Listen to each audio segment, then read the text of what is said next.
Hello everyone, welcome to dynamic study. और ये हमारा क्विज़ नंबर 8 है और आज हम डिस्कस करेंगे इसमें वाटर पॉल्यूशन से रिलेटेड कुछ क्वेश्चंस को, जो कि एग्ज़ाम के पॉइंट ऑफ व्यू से एनटीए के लिए, इन्वायरमेंटल साइंस के स्टूडेंट के लिए बहुत ही ज़्यादा इंपॉर्टेंट है। तो चलिए देखते हैं हमारा पहला क्वेश्चन क्या है। पहला क्वेश्चन है हमारा, the technique which is fastest for measuring organic carbon is. ऐसी टेक्निक जो सबसे ज़्यादा फास्ट है इन चारों में ऑर्गेनिक कार्बन को मेज़र करने के लिए, क्या वो COD chemical oxygen demand, BOD 5 BOD 7 यानी 5 दिन बाद और 7 दिन बाद की बायोकेमिकल ऑक्सीजन डिमांड, टीओसी यानी टोटल ऑर्गेनिक कार्बन। देखो बीओडी 5 बीओडी 7 ये तो सिंपल सी बात हो गई, ये 5 दिन और 7 दिन के बाद। अगर आप इससे थोड़ा भी फैमिलियर है तो आपको पता होगा कि ये टाइम टेकिंग है, तो इसको आप एलिमिनेट करेंगे, बचा सीओडी एंड टीओसी। तो ऑर्गेनिक कार्बन को मेज़र करने के लिए जो सबसे बेस्ट टेक्निक और फास्टेस्ट टेक्निक होती है वो होती है टोटल ऑर्गेनिक कार्बन यानी टीओसी। तो बीओडी के बारे में थोड़ा सा हम जानते हैं कि बायोकेमिकल ऑक्सीजन डिमांड क्या होता है। देखो ये होता है, it is the amount of oxygen required by aerobic bacteria. क्या होता है? Amount of oxygen required by aerobic bacteria to decompose biodegradable waste aerobically to CO2 and H2O। आप सिंपल सा इक्वेशन देखो कि ऑर्गेनिक मैटर है, कोई भी ऑर्गेनिक मैटर है वो ऑक्सीजन की प्रेजेंस में ऑक्सीजन को डिमांड कर रहा है। माइक्रो ऑर्गेनिज्म जो भी पाया जा रहा है, देखो कोई भी म्यूनसिपल वेस्ट है उसमें माइक्रो ऑर्गेनिज्म पाए जा रहे हैं और कुछ ऑर्गेनिक वेस्ट पाए जा रहे हैं।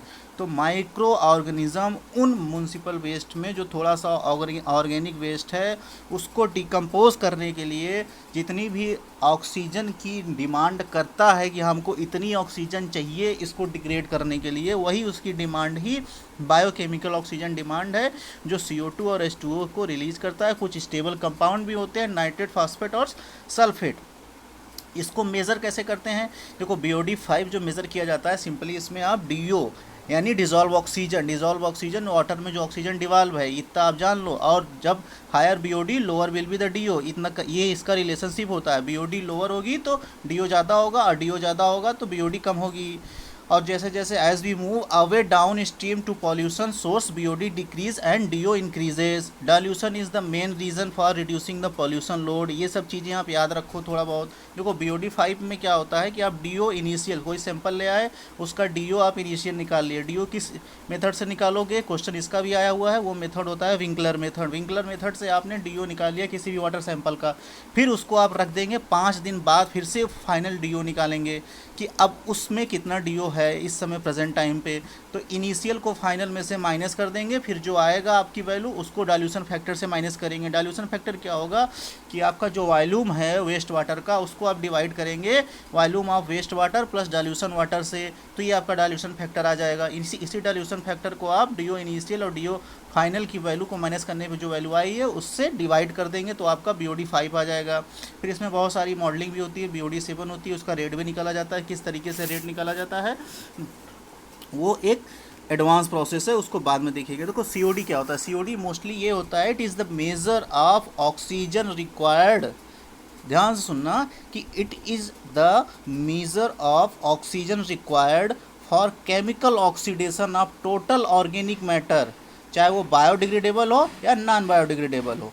ये थोड़ा सा फास्टेस्ट होता है, इसमें ऑक्सीडाइजिंग एजेंट जो बहुत ज़्यादा हाई ऑक्सीडाइजिंग एजेंट होता है उसको यूज किया जाता है, और ये क्विकर होता है, फास्टर होता है कंपैरिजन टू BOD। अब आती है आपकी मेन जो क्वेश्चन पूछा गया है कि टोटल ऑर्गेनिक कार्बन क्या होता है। देखो टोटल ऑर्गेनिक कार्बन क्या होता है कि amount of carbon, total carbon वो प्रेजेंट है आपके कंपाउंड में यानी प्योर वाटर में या फिर किसी इकोसिस्टम में, जो भी टोटल कार्बन है। कार्बन हर जगह है, चाहे वो इनऑर्गेनिक हो चाहे वो ऑर्गेनिक हो, बिना कार्बन के ये दुनिया का अस्तित्व ही नहीं है। तो सिंपल सी बात जान लो कि TOC जो होती है टोटल ऑर्गेनिक कार्बन मेजर की जाती है, यानी TC भी होता है। जैसे आप टोटल सॉलिड निकालते हो TS equal to TSS plus TDS यानी total suspended solid plus total dissolve solid, same उसी तरीके के तो कुछ इसमें फार्मूले होते हैं। तो टोटल ऑर्गेनिक कार्बन जो होता है वो आप 3 मेथड से निकाल सकते हो। देखो टोटल टोटल कार्बन क्या हो गया आपका, टोटल कार्बन आपका हो गया कि inorganic carbon plus organic carbon, ये हो गया टोटल कार्बन। तो एक मेथड ये हो गया कि टीओसी आप निकालोगे कब, जब टोटल कार्बन को माइनस कर दोगे टोटल इनऑर्गेनिक कार्बन से। फिर दूसरा मेथड आपका ये हो गया कि आप डिजॉल्व ऑर्गेनिक कार्बन को जोड़ देंगे नॉन डिजॉल्व ऑर्गेनिक कार्बन से। फिर तीसरा ये हो गया कि वोलेटाइल और पर्जिएबल ऑर्गेनिक कार्बन को नॉन पर्जिएबल ऑर्गेनिक कार्बन के साथ जोड़ देंगे, तब भी आपका टीओसी निकल जाएगा। टीओसी यानी आपका हो गया कुछ प्रोटीन, फैट्स, लिपिड्स, यानी आप बायोलिपिड्स जो भी हो गए, बायो सॉलिड्स जो भी हो गए, ये सब में कार्बन पाया जाता है। इन्हीं चीज़ों को मेज़र किया जाता है किसी भी एक्वस बॉडी के सिस्टम में। तो चलिए देखते हैं हमारा दूसरा क्वेश्चन क्या है। दूसरा क्वेश्चन है हमारा, with increase in temperature, temperature बढ़ते ही the specific conductivity of water, water की कंडक्टिविटी पे क्या इम्पैक्ट पड़ता है। वाटर की कंडक्टिविटी यानी बढ़ जाएगी भैया। क्यों बढ़ेगी, ये इंक्रीज होती है। इंक्रीज क्यों होती है, देखो कंडक्टिविटी क्या होती है, कंडक्टिव बेसिकली यही होती है कि डिजॉल्व सॉलिड, उसमें कितनी चीज़ें डिजॉल्व्ड हैं, यानी कौन से आयन है, मिनरल्स कैसा है, वही चीज़ तो उसका हो गया कंडक्टिविटी। कंडक्शन क्या बताएगा, चार्जेस हो गए, चार्जेस यानी क्या हो गया, जो मिनरल्स हो गए, जो मिनरल उसमें पाए जा रहे हैं वही आपका हो गया कंडक्टिविटी। यानी आपका सिंपल सा रिलेशनशिप है कि electric conductivity of the water depend totally on the water temperature, the higher the temperature होगा और electrical conductivity would be the higher, अपने आप बढ़ती जाएगी वो। देखो आजकल बहुत सारे ऐसे मेज़र और क्या कहते हैं इंस्ट्रूमेंट भी आ रहे हैं जो फील्ड में यूज़ करने के लिए वो पहले से ही 25 डिग्री सेंटीग्रेड पर स्टैंडर्डाइज कर दिए जाते हैं। इसको निकालने के बहुत सारे मेथड होते हैं और इसको जो सिंपली मेथड आप TDS निकालते हो और TDS और EC का जो रिलेशनशिप होता है, इस पर भी क्वेश्चन आया है, तो इसको भी आप देख लो कि TDS यानी पार्ट्स पर मिलियन, इसको मेजर किया जाता है पार्ट्स पर मिलियन को मिलीग्राम पर लीटर भी बोला जाता है। तो 0.64 इंटू इलेक्ट्रिकल कंडक्टिविटी, यानी इलेक्ट्रिकल कंडक्टिविटी को माइक्रोसीमन पर सेंटीमीटर क्यूब में, इसको इस फार्मूले से आप TDS निकाल सकते हैं और इसी फार्मूले से आपको TDS दिया हुआ तो आप EC भी निकाल सकते हैं। चलिए देखते हैं हमारा थर्ड क्वेश्चन क्या है। Marine pollution is caused by, देखो मरीन पोल्यूशन आजकल बहुत ही इंपॉर्टेंट टॉपिक बना हुआ, क्योंकि किसी भी इंसान पूरे कंट्री के लिए ही सबसे बेस्ट डंपिंग साइट अगर कोई हो गई है तो वो है ओशियन। कुछ भी लाओ उसमें फेंक दो। तो sewage, land run of, oil spill, ocean mining and all of the above. तो सिंपल सी बात है, सब कुछ है। ओशियन माइनिंग में यानी आप कह सकते हो कि मरीन पोल्यूशन में, ओशियन पोल्यूशन में कोई भी कुछ बुरा, सीवेज का भी रोल है, लैंड रन ऑफ का भी रोल है आपके, और क्या कहते हैं ऑयल स्पिल का भी रोल है। देखो लैंड रन ऑफ हो गया कि जो बहता हुआ आ रहा है, सीवेज जो आ रहा है, कोई भी चीज़ें हो गई वो डायरेक्ट जो नंबर 1 फिगर में आप देख रहे हो वो है। ऑयल स्पिल का कंडीशन क्या हो रहा है, देखो जो ओशियन में क्या हो रहा है, कार्गो शिप्स जाती हैं बहुत सारी, तो वो शिप्स कभी कभी किसी रीजन से आपस में टकराती हैं या टकरा गई, या किसी भी अंदर से क्या कहते हैं कि व्हेल के या शार्क के या कोई भी बड़े मैमल्स हो गया, उनकी एक्टिविटी से वो थोड़ा टिल्ट हो जाती हैं, तो उस पर टन्स ऑफ ऑयल्स होते हैं। मान लो शिप का ही ऑयल हो गया या उस पर लोडेड ऑयल हो गए तो वो गिर जाते हैं। वो गिरने की वजह से आप सोचो जब पानी में गिरेंगे तो ऑयल और पानी का क्या रिलेशनशिप है, उसको आप ख़त्म तो कर नहीं सकते, जलाओगे तब भी कोई प्रोसेस नहीं है सही बढ़िया, पॉल्यूशन भी होगा, एयर पॉल्यूशन भी होगा और वहाँ की एक्वेटिक बॉडी पे भी, इकोसिस्टम पे भी काफ़ी इम्पैक्ट डालेगा। तो oil spill bio remediation technique use की जाती है आजकल, बहुत ज़्यादा एडवांस में है और इसको लोग यूज भी कर रहे हैं। माइक्रो ऑर्गेनिज्म को डाल देते हैं तो वो क्या कहते हैं कि सारे ऑयल्स को खा जाते हैं या सोख लेते हैं या शक कर लेते हैं। माइनिंग भी ऐसी चीज़ें हैं कि आप डीपर माइनिंग होती जा रही है, जिससे आपकी डीपर ओशियन इकोसिस्टम में बहुत ही निगेटिव इम्पैक्ट पड़ रहा है। चौथा क्वेश्चन है हमारा, in aquatic system the presence of noxious gases such as H2S and methane is associated with. शुरू में ही हमने देख लिया था, हमने एरोबिक बताया, ये नॉन एरोबिक कंडीशन है। इसमें पूछ रहा है किसी भी इकोसिस्टम में the presence of noxious gas, किसी भी एक्वेटिक सिस्टम में अगर हाइड्रोजन सल्फाइड और मीथेन गैस पाई जा रही है तो उसका क्या मतलब है, क्या वहाँ पे अबेंडेंट एल्गल ग्रोथ हो गई है, एल्गल ग्रोथ ज़्यादा हो गई है, तो इसका मतलब ये नहीं कि मीथेन और H2S निकल रहा है, एल्गल ग्रोथ है, एल्गल ब्लूम होने की वजह से यूट्रोफिकेशन हो सकता है, लेकिन एरोबिक कंडीशन बनी हुई है, अभी भी एनारोबिक कंडीशन नहीं हुई है। ये दोनों गैस तभी होंगी जब एनारोबिक कंडीशन होगी। क्या ये अबेंडेंट ऑफ एल्गल ग्रोथ में होंगी? बिल्कुल नहीं हो सकती। ऑप्शन ऑफ माइक्रोफिटिक वेजेटेशन नहीं, एक्सेस ऑफ डिजॉल्व ऑक्सीजन तो कभी नहीं हो सकती। तो ऑक्सीजन जब भी घटेगा तब ये आएंगे। और ये सेम इक्वेशन हमने ऊपर भी देखा था कि ऑर्गेनिक मैटर हो गया है आपका, और organic matter micro organism, oxygen नहीं है यहाँ पे, उसमें कार्बन डाइऑक्साइड और H2O निकल रहा है, प्लस गैसें जो निकल रही हैं वो आपकी हैं क्या, हाइड्रोजन सल्फाइड, अमोनिया और मीथेन। ये जो होती है एनारोबिक कंडीशन होती है, एनारोबिक डिकम्पोजिशन बोला जाता है पूरी तरीके से। ये आपकी लैंडफिल में भी जो होती है जनरेट होती है, एनारोबिक इन्वायरमेंट हो जाता है। लैंडफिल साइट में भी कई सारी स्टेजेस होती हैं, प्राइमरी, सेकेंडरी, टर्सरी, कई लेवल पे होते हैं, हर लेवल पे अलग अलग होते हैं। और किसी स्टेज पे ऐसी कंडीशन बन जाती है कि वो एनारोबिक कंडीशन होने की वजह से वहाँ से मीथेन निकलने लगती है। तो आप जानते ही हो कि लैंडफिल साइट से मीथेन निकलती है, यानी ये ग्रीन हाउस गैस है। इल्यूएट इज, देखो इल्यूएट, इफ्लुएंट, इल्यूएंट, कई सारी चीज़ होती हैं, लेकिन मैं आपको यहाँ पे इल्यूएट बता रहा हूँ, बाकी चीज़ आप खुद सर्च करके देखना एक बार, बाकी अगर नहीं देखोगे तब भी मैं बताऊँगा। The solute mobile phase mixture which exist the column, ये होता है इल्यूएट, यानी कि ऐसा मोबाइल फेज जो होता है जो एग्जिस्ट करता है कॉलम में, वही होता है इल्यूएट। देखिए फिर 6 नंबर का क्वेश्चन हमारा ये है, which of the following compound used for disinfection of water is not stable but prepared in situ. इसमें पूछा गया है कि ऐसा कौन सा कंपाउंड है जो वाटर को डिसइंफेक्शन में यूज़ किया जाता है और स्टेबल नहीं है, प्रिपेयर कर सकते हो आप उसको इन सीटू लेवल पे। क्या वो क्लोरीन है, क्या वो कैल्शियम हाइपोक्लोराइड है, सोडियम हाइपोक्लोराइड है, या हाइपोक्लोराइड है? तो कौन सी ऐसी चीज़ है, तो वो है हाइड्रोजन हाइपोक्लोराइड, यानी HOCl। देखो सोडियम हाइपोक्लोराइड क्या होता है, तरीके का ब्लीचिंग या डिसइंफेक्शन, इसको यूज किया जाता है। इसको पहले भी यूज किया जाता था, बहुत पहले इसको जो है यूज़ किया जाता था। अब धीरे धीरे इसका यूज कम हो गया। इसको 1915 में जो हमारे यहाँ वर्ल्ड वार हुई थी, तो उस टाइम पे भी इसको घावों को सही करने के लिए भी, उसको सफाई करने के लिए भी सोडियम हाइपोक्लोराइड का यूज किया जाता था, जिसको डेकिन सॉल्यूशन के रूप में नाम दिया गया था या बताया गया था उसको। कैल्शियम हाइपोक्लोराइड क्या होता है, ये आपका ब्लीचिंग पाउडर ही होता है, या फिर इसको क्लोरीनेटेड लाइम भी बोलते हैं। ये बहुत ही ज़्यादा स्टेबल होता है, तो ये हो ही नहीं सकता। देखो हाइपोक्लोराइड जो हो गया है आपका HOCl, ये जो होता है ये वीक एसिड होता है, यानी ये स्टेबल कम हो गया। और ये आपकी naturally body white blood cells इसको बनाते हैं, प्रोटेक्शन में इसका यूज करते हैं, mammals for healing and protection, तो इसको यूज़ करते हैं। HOCl is a powerful oxidant that is effective against invading bacteria, fungi and viruses. इसका भी इस समय यूज हो रहा है बहुत सारी चीज़ों में, लेकिन यही ऐसी चीज़ है जिसको आप इन सीटू लेवल पे बना सकते हो। इसके वीक होने की वजह से और अनस्टेबल होने की वजह से इसको इन सीटू लेवल पे भी इसको जनरेट किया जाता है। तो जो वाटर डिसइंफेक्शन में इस समय यूज़ किया जा रहा है, लेकिन वाटर डिसइंफेक्शन की इस समय बहुत सारी एडवांस टेक्निक आ गई हैं वाटर ट्रीटमेंट की, ये थोड़ी थोड़ी पीछे होती जा रही हैं। ये सब चीज़ें जो सारे ये केमिकल्स हैं, ये सब बहुत कम यूज़ होते हैं अब।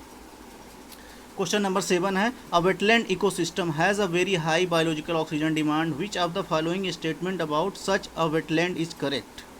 इसमें पूछ रहा है कि एक ऐसा वेटलैंड इकोसिस्टम है, यानी वेटलैंड का एक ऐसा इकोसिस्टम है जिसमें बायोलॉजिकल ऑक्सीजन डिमांड बहुत ज़्यादा है। अब कहीं भी आप समझ लो BOD ज़्यादा, यानी DO कम हो गया, यानी DO कम होने की वजह से क्या हो गया कि it is high level of microbial pollution. अब BOD बनता ही कैसे, आप जानते ही थे कि ऑर्गेनिक मैटर और ऑक्सीजन जो हो गया आपका माइक्रो ऑर्गेनिज्म, जितना भी ऑर्गेनिक मैटर को डिकम्पोज करने के लिए ऑक्सीजन की डिमांड करता है और कार्बन डाइऑक्साइड और H2O निकालता है, यही होती है आपकी बायोकेमिकल ऑक्सीजन डिमांड। तो ऑब्वियस सी बात है, जहाँ BOD ज़्यादा होगा माइक्रो ऑर्गेनिज्म की एक्टिविटी सबसे ज़्यादा होगी वहाँ पे, यानी माइक्रोबियल पॉल्यूशन सबसे ज़्यादा होगा, माइक्रोबियल एक्टिविटी सबसे ज़्यादा होगी।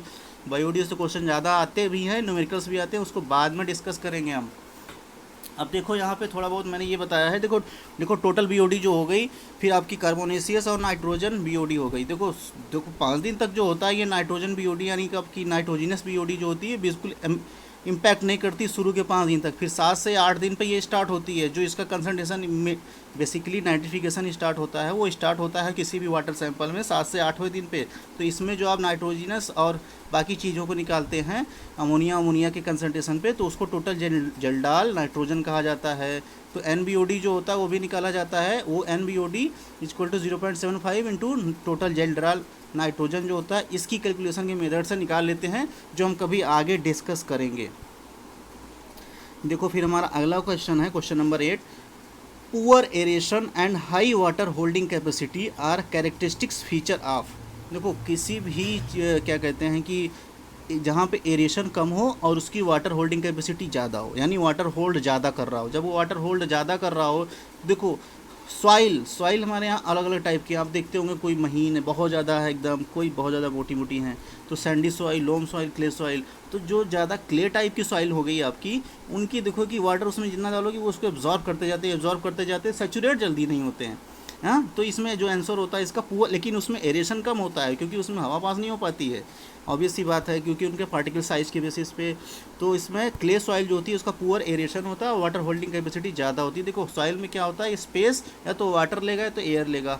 अगर वो सेचुरेट कर रहा है जल्दी से तो उसका जो क्या कहते हैं कि न्यूट्रिएंट होंगे वो लीच करेंगे ये जल्दी से नीचे की साइड में। यानी कि आप समझ लो एक तरीके से सिंपल मेथड में यही कि सॉइल जो होती है लिमिटेड होल्डिंग कैपेसिटी हो गई, जैसे कि आपका हो गया सैंड या लोम हो गया, रीचेज द सैचुरेटेड पॉइंट, जल्दी पहुंचेंगी कंपेयर टू द किसके, जो फाइन पार्टिकल के होंगे यानी क्ले होंगे। तो इनकी वाटर होल्डिंग कैपेसिटी क्या होती है, ज़्यादा होती है, यानी क्ले की ज़्यादा होती है और सैंड की वाटर होल्डिंग कैपेसिटी कम होती है। After a soil is saturated with water, जब भी सॉइल सैचुरेटेड वाटर के साथ हो जाता है, all of the excess water and some of the nutrient and pesticide that are in the soil solution are leached downward in the soil profile. इसी तरीके से वो लीच करते हुए नीचे पहुंच जाएंगे पूरी तरीके से। चलिए नेक्स्ट क्वेश्चन देखते हैं। Which of the following is not an advance oxidation process for treatment of waste water. इसमें पूछा गया कि इसमें से कौन सा एडवांस ऑक्सीडेशन प्रोसेस नहीं है ट्रीटमेंट वाटर के लिए। अब यही बताया कि बहुत सारे एडवांस मेथड आ चुके हैं। तो photon Fenton process, photo catalytic titanium oxide process, UbH2O2 hydrogen peroxide process, acidified potassium dichromate oxidation process. ये बहुत पुराना है, बाबा के ज़माने का मेथड। तो acidifying potassium dichromate oxidation process is a not a newest and advance oxidation process that is used in the current situation and current time. तो इसमें आप देखोगे कि कौन कौन से जो ऐसे मेथड्स हैं जो बहुत ज़्यादा एडवांस हैं, इनको AOP यानी एडवांस ऑक्सीडेशन प्रोसेस बोला जाता है। तो उसमें हाइड्रोक्सिल रेडिकल बेस्ड हो गए, ओजोन बेस्ड हो गया, UV बेस्ड हो गया, फेंटॉन रिलेटेड बेस्ड हो गया, सल्फेट रेडिकल बेस्ड हो गए। देखो कुछ AOP टाइप हो गए आपका O3 और O2 जो सारे इधर साइड में फिगर में दिया हुआ है। इसमें फेंटॉन रिएक्शन में ऑक्सीडेंट फॉर एडवांस ऑक्सीडेशन, इसमें ऑक्सीडेंट कौन सा यूज किया जाता है, फेंटॉन में, फोटोफेंटॉन में, अल्ट्रासोनिक इरिडेशन में, O3 में, सब में देखोगे कि हाइड्रोक्सिल रेडिकल ही यूज किया जा रहा है। सिर्फ हीट और पर सल्फेट में और UV पर सल्फेट में, इन सब में आपका सल्फेट यूज़ किया जा रहा है। तो बहुत सारी एडवांस टेक्निक आ गई हैं, बहुत सारी आ भी रही हैं। और वेस्ट वाटर ट्रीटमेंट इंजीनियरिंग ये बहुत ही कॉम्प्लिकेटेड, बहुत ही अंडरस्टैंडिंग वाला, बहुत ही टेक्निकल टॉपिक है जो हर जगह रिलेवेंस होती है इसकी। साइंटिस्ट को पोस्ट के लिए कहीं भी जाओगे आप, और NTA के लिए तो 1, 2 या 3 न्यूमेरिकल तो कंफर्म होते हैं जो इससे आते हैं। और इस तरीके से ट्रिकी क्वेश्चन तो करीब पूछो ही मत, 3-4 तो हमेशा ये आते ही रहते हैं। तो हमारा लास्ट क्वेश्चन है, trophic state index of aquatic ecosystem is determined by concentration of. देखो trophic state index, water quality index, air quality index, दुनिया भर के इंडेक्स बन गए। इंडेक्स का मतलब कुछ नहीं होता, 0 से लेकर या 1 से लेकर के 100 तक आपकी नंबर दे दिया जाता है। उसमें से ये बताएंगे गुड है, पुअर है, बैड है। इंडेक्सिंग जब भी आए इतना जान लो कि हाँ good quality, poor quality, excellent quality, bad quality, इसी तरीके पे उसको कैटेगरी करके मारे जाते हैं। तो trophic state index aquatic ecosystem में क्या होता है कि chlorophyll, nitrate, phosphate, nitrite, phosphate, ये सब तो जाने तो ये सब तो बेसिस पे नहीं किया जाता कि उसकी इंडेक्सिंग अच्छी है कि ख़राब। हाँ, क्लोरोफिल कंटेंट अगर ज़्यादा होगा तो ऑक्सीजन ज़्यादा होगा, और DO ज़्यादा होगा तो बाकी सब कुछ अच्छा ही होगा। तो इसमें क्लोरोफिल A जो होगा उसका, ये trophic state index aquatic system को डिटरमाइन करता है अच्छे तरीके से। देखो ट्रॉफिक स्टेट इकोसिस्टम में इसमें दिया गया है, ट्रॉफिक स्टेट 0 से लेकर 100 तक दिया गया है। अब क्लोरोफिल इसमें दिया गया है, टोटल फास्फोरस का भी दिया गया है, टोटल नाइट्रोजन का भी दिया गया है। और इसको इसी बेसिस पे और तरीके से मेजरिंग के मेथड क्या हो दी गई हैं, ओलिगोट्रॉफिक, यूट्रॉफिक, हाइपोट्रॉफिक, ये मीजोट्रॉफिक, ये लेक्स होती हैं, लेक्स की कंडीशन होती है कि किस लेवल में ज़्यादा हो जाता है। अब देखो आप ओलिगोट्रॉफिक भी आपकी क्या होती है कि इसमें क्लियरिटी जो होती है 13 फीट से ज़्यादा होती है। यूट्रॉफिक में क्या होती है 3 से 8 फीट तक होती है। हाइपोट्रॉफिक में पानी एकदम गंदा हो जाता है तो आपकी लेस देन 3 फीट होती है। और मीजोट्रॉफिक में मीडियम लेवल की होती है, यानी ओलिगोट्रॉफिक और यूट्रॉफिक के बीच की 8 से 13 फीट की होती है। तो ये सब पढ़ने की चीज़ आप इसको देखिएगा एक बार। हम आएंगे तो नेक्स्ट टॉपिक में चीज़ों में, जब वाटर पॉल्यूशन, एयर पॉल्यूशन, बाकी चीज़ों के सेकंड वीडियोस भी आएंगे, चौथे वीडियो भी आएंगे, तीसरे भी आएंगे, बाकी आएंगे, न्यूमेरिकल्स भी आएंगे, सब कुछ आएंगे। Wait and watch and happy learning. Thank you.